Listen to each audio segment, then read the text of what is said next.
Les fondations sont l'élément structurel le plus important du bâtiment. Elles assurent la stabilité et la répartition des charges vers le sol. Leur nature dépend du type de sol, déterminé par une étude géotechnique obligatoire dans les zones à risque. On distingue plusieurs types de fondations. Semelle filante, adaptée aux maisons sur terrain stable.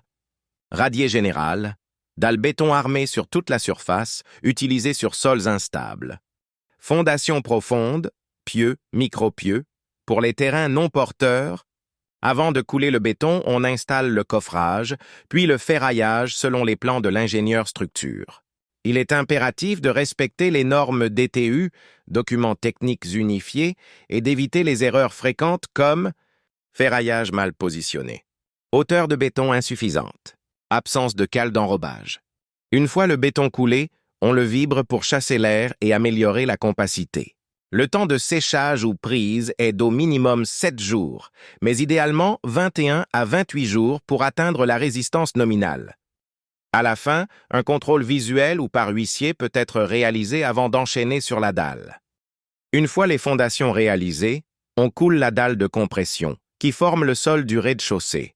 Avant cela, on met en place le hérisson drainant, une couche de gravier compacté qui assure le drainage sous la dalle.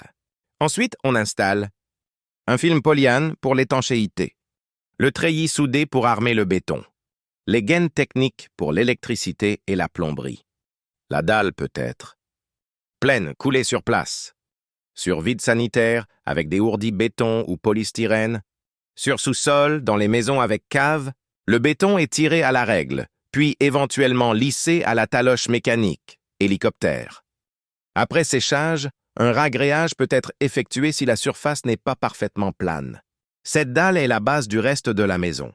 Toute erreur ici peut entraîner des défauts dans les murs, les cloisons et les carrelages.